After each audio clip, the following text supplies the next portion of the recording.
Set. Good evening. Thank you, Dominic, and congratulations on winning it once again.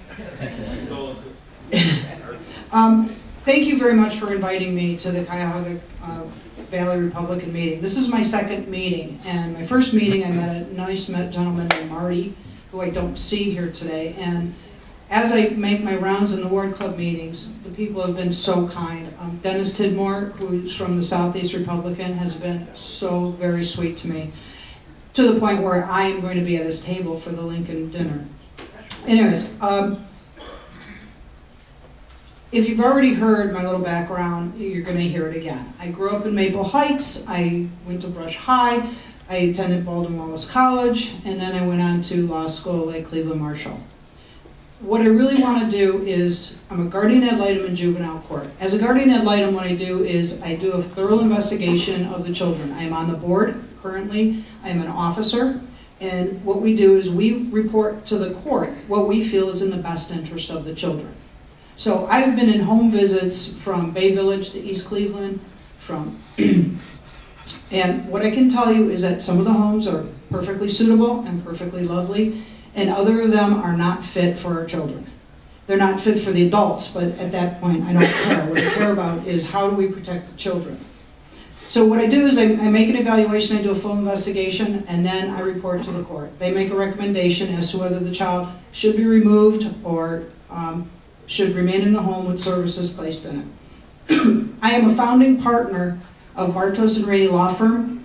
As some of you may know, I live in Lyndhurst, Ohio, but my practice is in Rocky River. I always hit juvenile court on my way out, and then I come to Rocky River. So I cross the bridge quite a bit. I know Cuyahoga County very, very well. My firm concentrates in juvenile and on family issues because it's the most important court there is in Cuyahoga County. It's the court that teaches our children. It teaches our children when their parents fail to do so. It teaches our children the difference between retribution and rehabilitation. And there's three types of cases. There's the abuse, neglect, dependency docket when the parent fails to provide for the child, whether it's through their fault or someone else's fault. There is the delinquencies, and we all had teenagers, so we all know that that's a borderline thing regardless. But some of the delinquencies, we want to make them make better choices. We don't want them to wind up being 18 years old and being in front of Judge Parker or Judge McClellan, because my job as judge will be to try and get them the services they need so they will not be repeat offenders.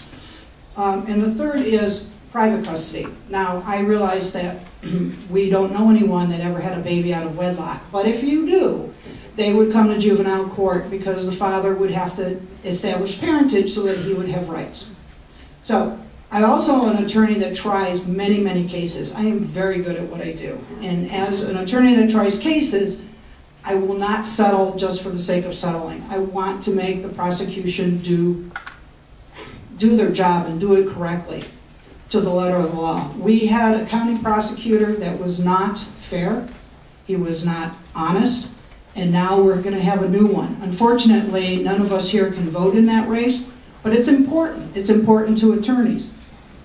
What I'd like to do is ask for your vote. And as Ken Spanico would say, not only ask for your vote, but ask for your husband's vote, your wife's vote, your children's vote. I have palm cards, and I'm having my first fundraiser on Monday, January 30th. If you'd like to come, I have complimentary tickets. I would love to have you. Thank you, Dom.